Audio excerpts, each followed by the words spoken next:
A good friend of mine, may Allah subhanahu wa ta'ala help him through his ordeal, recently convinced me that I should be sharing more stories with my community. So inshallah, Thursday morning will be story morning, inshallah ta'ala. طيب.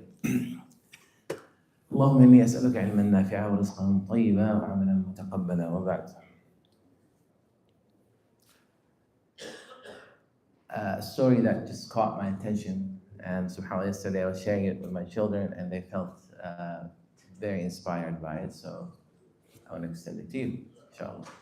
Some of us understand the power of service, being at other people's service. Many people are oblivious to it, or they may not be used to it, or they may be preoccupied. We're all very busy. We have a lot of clutter. We're so busy that sometimes we don't even pay attention to the great opportunities that we have around us to make not only a huge difference in someone's life, maybe make a huge difference in our own future, our own akhirah. Because sometimes all it takes is just a small act of courtesy or that you do for the sake of Allah subhanahu wa ta'ala and yourself. So yesterday I came upon this very interesting story where it says basically, I don't know if you've been to countries, I don't want to specify any particular country, but in some countries you can just stop anyone to give you a ride and pay them whatever fare you basically agree upon, right? You negotiate, can you take me to such and such a place? So this man basically stops a driver, for a ride, and then he says to him, and some of the details may reveal the country, but that's not the point here. So he says to him, I want to go to such and such place. He's like, yeah, Bismillah, let's go. He's like, but I have to tell you, I only have 20 of the currency. I know it will cost more, but all I have is 20. He's like, don't worry, 20 is fine. Even if you don't have anything, it's okay. Come, I'll give you that. So he gets in the car. He's like, MashaAllah, do you always do this? He said, yeah, إن الله في عون العبد ما كان العبد في عون أخيه. So he quotes this hadith statement where the Prophet said, Allah will be aiding you and helping you so long you're helping your brother. You're helping someone for the sake of Allah. He said, that's beautiful, but if you're going to do this all day, that won't even cover, the cost of the expenses of your car or your gas. He's like, don't worry about it, man. Something profound happened to me today that changed my perspective. Should I tell you? He's like, yeah, go ahead. He said, I went early morning with all of my documents that I need to renew my residency status in that country. And it was a deadline to it, to get that done. If I delay, there's 5,000 real penalty if I don't do it. I got all my paperwork lined up.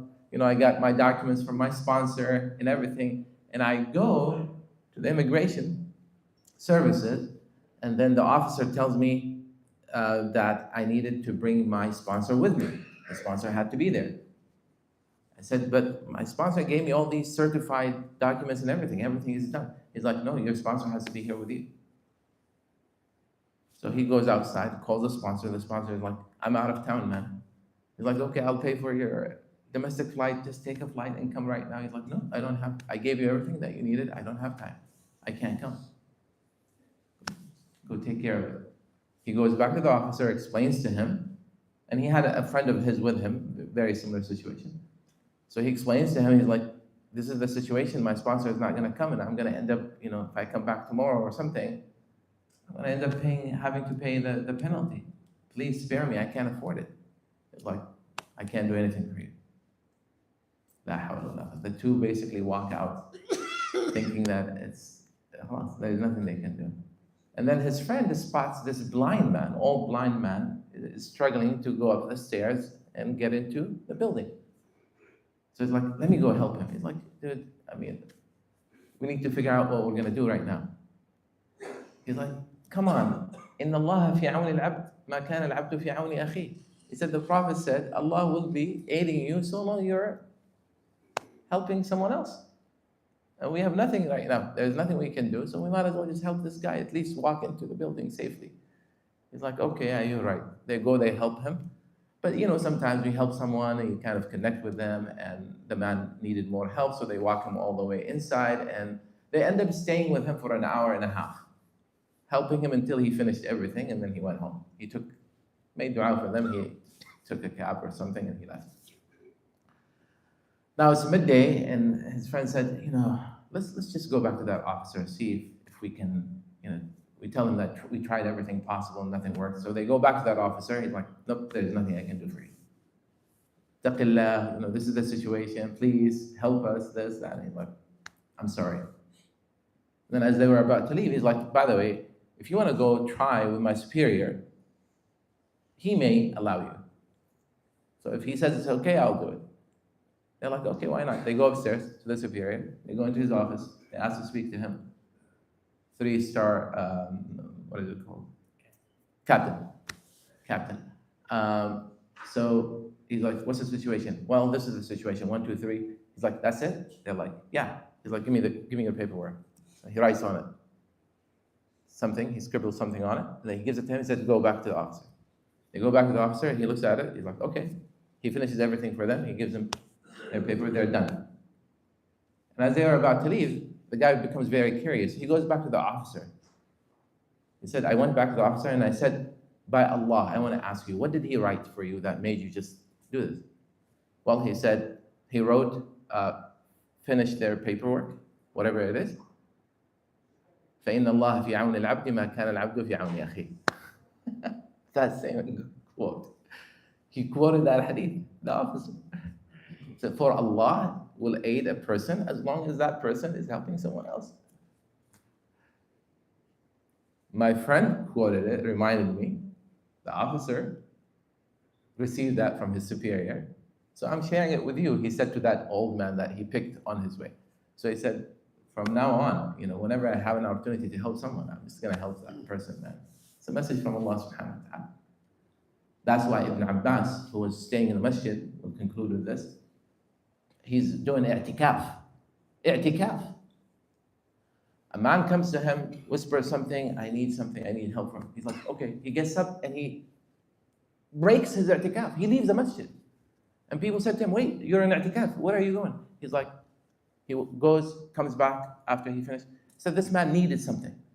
And to be in that person's service, in my brother's service, would be better than, 1,000 years of i'tikaf. So just to be in someone's service. And you know that when you alleviate someone's burden or pain, Allah subhanahu wa ta'ala on the day of judgment will alleviate your pain and your suffering on that day. This is a concept that we need to really remember. And whenever you have an opportunity to make a difference in someone's life, even if it's something very small, do it. That Egyptian girl, remember that video that went viral a few weeks ago? Little girl went to a shop to buy chips. She picked up the chips. She's about to go. She had few coins that she saved to buy that chips that she was craving. And then as she's going into the store, this little store, and some old homeless guy, begs her for money. She looks at the chips. She looks at the coins that she had. She gives him the coin. She takes back the chips, the bag of chips, and she puts it on and then she goes, and like, this is the funny thing. She goes like dancing. She's so happy she did something. Harvard School of Business, they did this experiment. They gave people, various subjects, $20 on campus. And they told them, they divided them into 3 groups. I have to tell you this. They divided them into 3 groups. One group, they told them, spend that money. They actually interviewed all of them to measure their level of happiness, and satisfaction. So they told one group, take this money, do whatever you want with it. Another group, I think they told them, you have to spend this on yourself. Go treat yourself with something. And then the third group, they said to them, right, make sure that this money, you can't spend it on yourself. You can give it to a friend, to a family member, random person, And then after they did that, they came back. Guess which group scored the highest when it comes to satisfaction afterwards?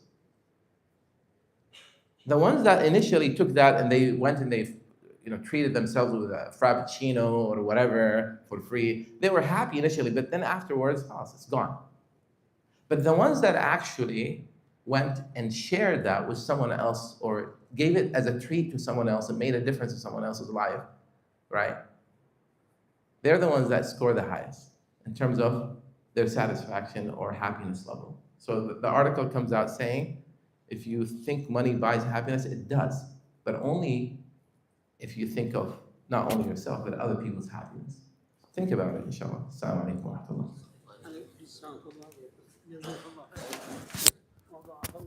Ameen, ameen.